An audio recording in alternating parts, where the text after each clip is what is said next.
During my son's birthday party, my fiancée said, "Get out of here and don't come back. You and your kids aren't welcome anymore." That was after her daughter had thrown cake at my son. I smiled and said, "Okay, but I'll take some things with me." When she realized what I'd taken with me, she screamed. The first slice of cake had barely been cut when my fiancé looked me straight in the eye and said loud enough for every parent and child in the backyard to hear, "Get out of here and don't come back. You and your kids aren't welcome anymore." She said it on my son's birthday. Not hers, not her daughter's, my boys. And she said it after her daughter, Ruby, had scooped a fistful of blue frosting and smashed it right into my son Ben's face, while everyone watched in stunned silence. For 1 second, nobody moved. Ben stood beside the table in his dinosaur t-shirt with icing dripping from his nose and chin. His lip trembled, but he was trying not to cry. My daughter Elsie stepped in front of him like a tiny guard dog, fists clenched, glaring at Ruby. The music still played from the speaker, cheerful and stupid, like it belonged to another world. Ruby stood there with frosting on her fingers and a look that wasn't guilt. It was satisfaction. And my fiancée Talia folded her arms and looked annoyed, as if somehow my son had ruined the day by reacting to being humiliated. I set down my cup, wiped my hands on a napkin, and smiled. Not because I was happy, because something inside me had gone completely cold. "Okay," I said, "but I'll take some things with me." She rolled her eyes like I was bluffing. She stopped laughing when I started stripping her house of everything I had paid for. She started screaming when I reached the hall. "My name is Wilfred. I'm 38, I'm a plasterer, and I know exactly how much of that house existed because of my hands." That day, I took it back. I met Talia 3 years earlier in a pub after a restoration job. I'd been working on an old property all day, covered in dust, hands aching, shoulders burning. She walked in with her friends, spotted me in work boots, and later told me that was what attracted her first. "You look like a man who knows how to fix things," she said. "I do," I answered. That should have warned me. I was a widower by then. My wife Hannah had died 4 years earlier, after what was supposed to be a routine surgery. One week, we were arguing over kitchen paint, and the next, I was standing in a hospital corridor being told she wasn't coming home. After that, my world became work, grief, and raising 2 children who missed their mother in different ways. Ben got quieter, Elsie got clingier. I became both parents, whether I was good at it or not. So when Talia came into my life all charm, perfume, and bright confidence, I mistook relief for love. She had a daughter too. Ruby was 7 then, pretty, spoiled, clever in all the wrong ways. Talia lived in a detached house she'd inherited from her grandmother. It had good bones, but it was tired. The hall was cracked and ugly. The sitting room had water damage. The kitchen ceiling sagged. Talia had endless ideas and nowhere near enough money to make them real. That was where I came in. At first, it felt natural. I was a tradesman. I fixed things. She'd stand beside me in leggings and soft sweaters, holding mugs of tea while I worked late, and say things like, "I don't know what I'd do without you, Wilf," or "Nobody could make this place beautiful like you." I believed her because I wanted to. I redid the kitchen ceiling, repaired the spare room, built shelves, replastered the sitting room, bought appliances when hers broke, paid for the washer-dryer, the American fridge she just had to have, the huge television in the lounge, the coffee machine, the dining set, the patio heater, half the sofa, the bed frame, even the SUV outside, because her credit was weak and mine wasn't, so the finance agreement went in my name. And then there was the hall. That hall was her obsession. She wanted people to walk in and gasp. She wanted elegance. She wanted warmth. She wanted the kind of entrance that made her feel like the heroine of her own expensive life. I stripped the old walls, repaired every crack, skimmed and polished them, then finished the whole length of the hall in a rich, luminous plaster that caught the light like cream with gold in it. It took me nights, weekends, and more patience than she deserved. When it was done, she stood in the doorway with tears in her eyes. "It's my favorite part of the house," she whispered. No, it was my favorite part too, because I had made it. My children never trusted her the way I wanted them to. Kids know what adults hide. Talia was pleasant when it suited her, but there was always a line between her daughter and mine. Ruby was spirited when she snatched things, sensitive when she lied, just expressive when she shoved Elsie or mocked Ben. My children, meanwhile, were always somehow too much or not enough. Ben was oversensitive. Elsie was wild. Once Ruby hid the framed photo of Hannah that Ben kept by his bed when we stayed over, he panicked, thinking he'd lost the only picture he had of his mother smiling in the sun. When I found out and confronted Talia, she sighed and said, "Oh, for God's sake, Wilfred. Ruby was probably just playing. Playing." That word did too much work in that house. If Ruby broke something, she was playing. If Ruby insulted my kids, she was playing. If Ruby crossed every boundary she could find, Talia called it personality. One Sunday, Ben asked me quietly, "Dad, if we move here one day, will it ever really be our home?" I asked him why he said that. He stared at the floor and mumbled, "Ruby says we'll always be guests." I confronted Talia in the kitchen. "She's a child," she snapped. "Children say things. She keeps telling my kids they don't belong. Well, maybe they should make more effort." I stared at her. "They are children. They shouldn't have to earn safety." She cried later. Of course. Said blending families was hard. Said I always took my kids' side, as if there were another side to take. Still, I stayed. That was my mistake. I wanted a whole home again. I wanted my children to have noise in the kitchen, coats on the hook, Christmas stockings together, someone saying goodnight from the other side of the bed. I kept telling myself the ugly parts were temporary, that patience would smooth them out. It didn't. It only taught her how much I would tolerate. When I proposed, she cried. Ruby clapped. Ben smiled because he thought that was what I wanted. Elsie hugged us both. I should have listened to the strange heaviness in my chest, even then. Instead, I pushed it down and called it nerves. After the engagement, things got worse. The house became ours whenever a bill appeared, and hers whenever a decision needed to be made. She wanted my labor, my money, my car, my tools, my weekends, my emotional steadiness, but not my authority, not my children's comfort, and never my equal place. She liked having a useful man. She just didn't like respecting one. The birthday party should have been simple. Ben wanted dinosaurs, burgers, one magician, and a chocolate cake with blue icing because his mother used to make blue icing every year. He said it made him feel like she was still around somehow. That was enough to make me say yes to everything. Talia offered her garden because, as she put it, it photographs better than your place. Even then, I ignored what was obvious. I spent 2 days setting everything up. Tables, banners, speaker, grill, balloons. Talia mostly curated. She moved plates, fussed with napkins, adjusted decorations, and reminded me not to let the children trash the nice cushions. Ruby was sulking from morning. She hated that the day wasn't about her. She complained about the decorations, about the favors, about Ben's school friends. Talia hushed her, kissed her forehead, and let it continue. Cake time came in the afternoon. The children gathered around the table. Parents lifted phones. Ben stood in front of his cake, cheeks pink, trying not to grin too widely while everyone sang. I had one hand on his shoulder. Elsie leaned against my leg. For a moment, it felt normal. Then he blew out the candles. People clapped, and Ruby lunged forward, scooped up both hands full of blue icing, and smashed it across his face. Gasps. A couple nervous laughs, then silence. Ben blinked, stunned, frosting sliding down his cheeks. Elsie shouted, "Hey!" Ruby laughed. Not embarrassed laughter. Mean laughter. I grabbed napkins and reached for Ben, but before I could say a word, Talia snapped, "Oh, don't make a scene. She was just messing around." Ben wiped at his eyes. "She ruined it." "It's only cake," Talia said. That sentence did something to me, because it wasn't only cake.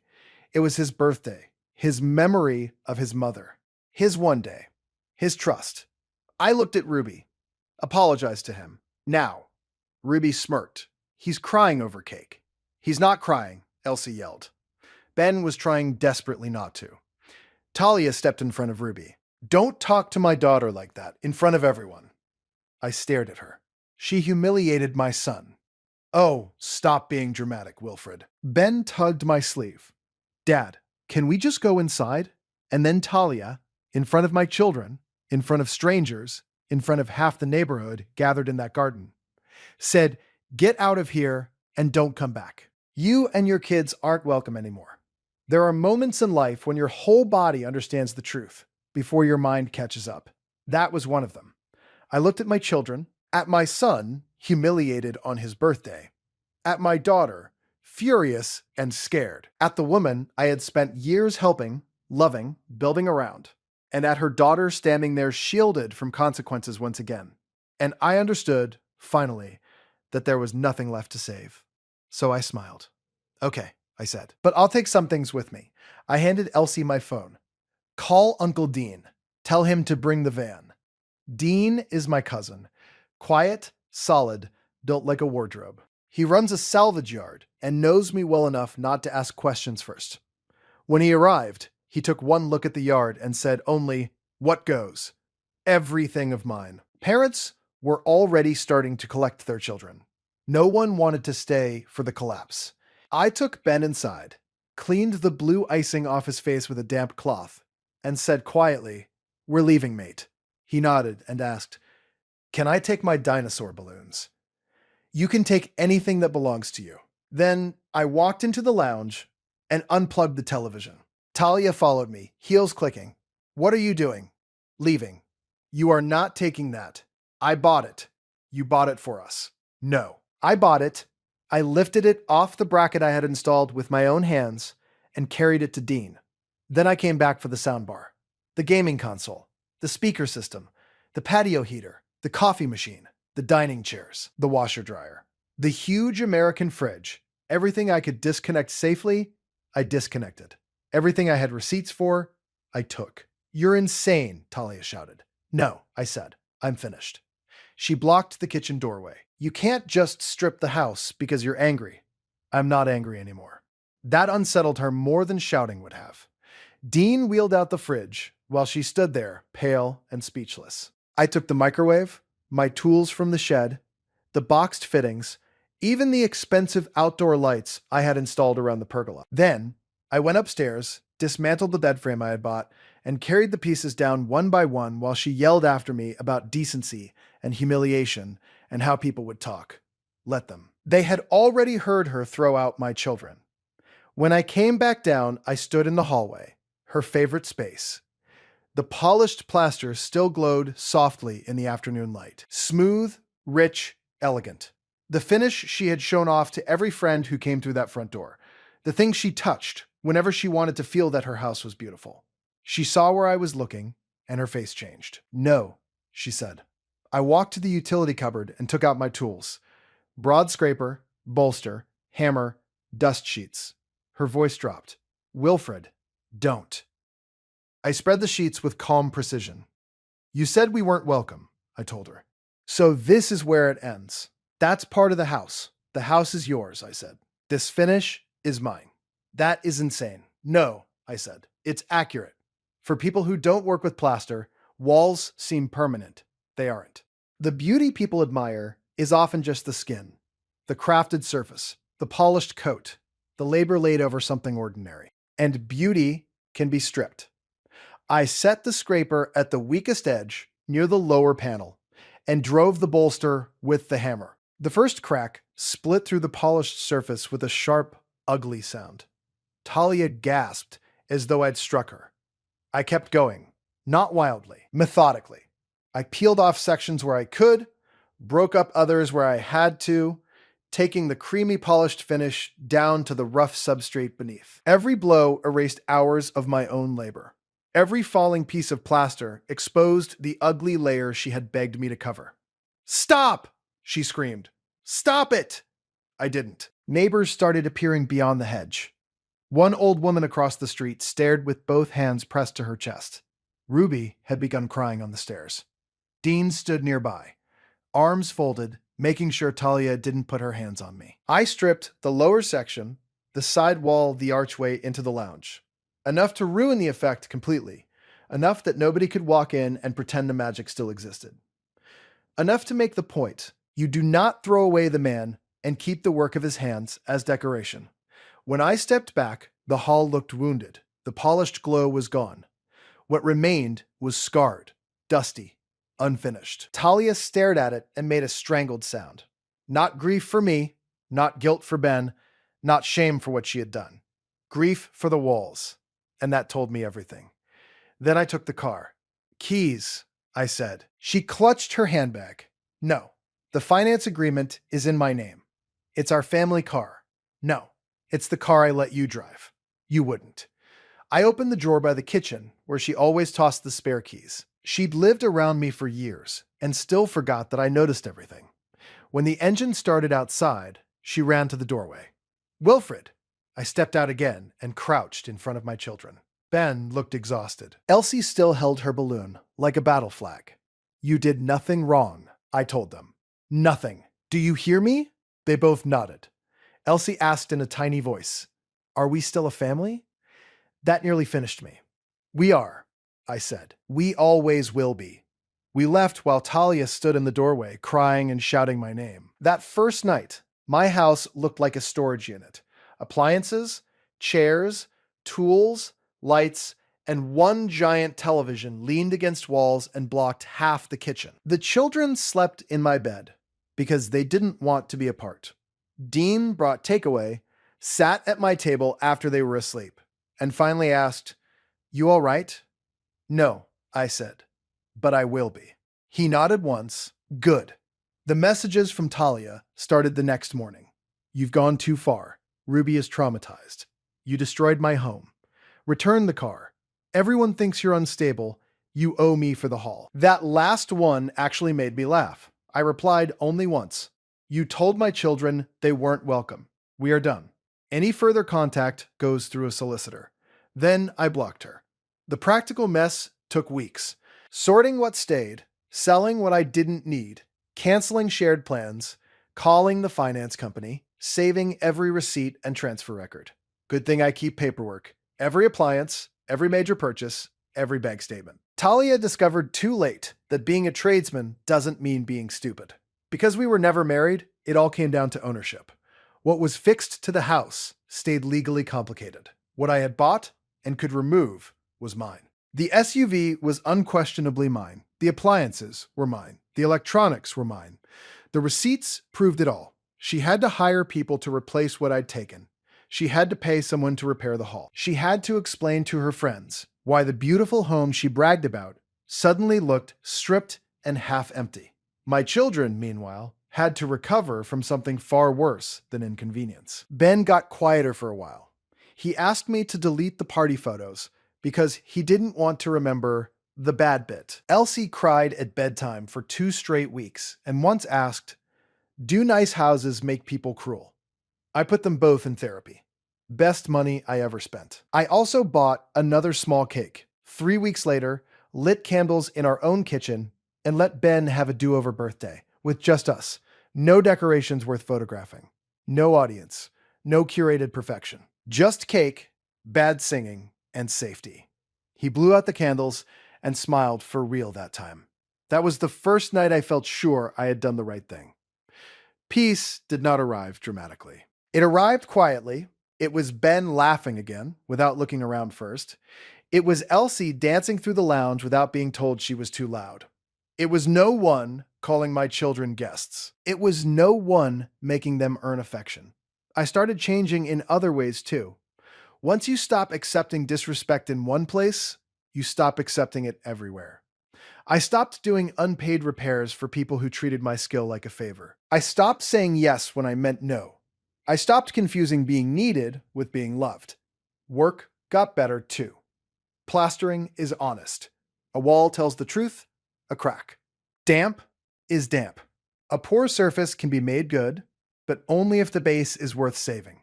That relationship had not been worth saving. A year later, Ben turned 10. We held his birthday at the park, then went bowling, then had pizza at home. Nothing elegant, nothing curated. Everything easy. He laughed so hard, he snorted lemonade and called it his best birthday ever. Elsie wore a paper crown all day because she said birthdays should include royalty. At bedtime, Ben looked at me and said, No bad birthdays again, yeah? Not again, I promised.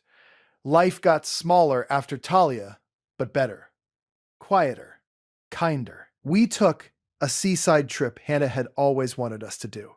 We stayed in a battered cottage with bad Wi Fi and salty windows. Ben collected stones. Elsie named every seagull. One night, after they were asleep, I stood outside with a mug of tea and realized something had changed. I was no longer rehearsing arguments in my head. That was freedom. I still heard things about Talia now and then, though never because I asked. She redecorated, tried to patch the hall, hired one plasterer who did a poor job, another who quoted high, another who apparently told her the damaged areas needed full preparation because the finish had been stripped unevenly. He was right. You can't fake craftsmanship. After the man who made it walks away, she dated someone else. It didn't last. She still told people I'd gone mad over a misunderstanding. That was fine. Plenty of people had heard exactly what happened before I ever picked up a scraper. And as for Ruby, I hope she grows into someone better than what she was being taught. Because children learn what love looks like by watching the adults who raise them. And what Talia taught her was this: that boundaries are cruelty, that accountability is persecution, that comfort matters more than kindness, and that useful people can be mistreated as long as they keep giving. I refused to teach my children the same lesson. That is the part of this story that matters most. Not the car, not the appliances, not even the hall. What matters is that when the line was finally crossed in a way I could no longer excuse, I did not stand there bargaining for my place. I did not ask my children to swallow humiliation to preserve an engagement. I did not let them see me choose a woman over their dignity. I chose them, publicly, completely, without apology.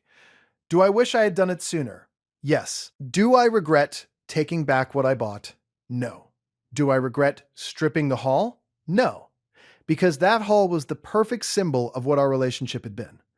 Beautiful on the surface, built on my labor, admired by people who never saw what it cost, and underneath it all, unstable. My name is Wilfred. I'm a plasterer. I build things for a living. But the best thing I ever built after that day was not a wall or a ceiling or some polished finish in a grand house. It was a home where my children never again had to wonder whether they were welcome.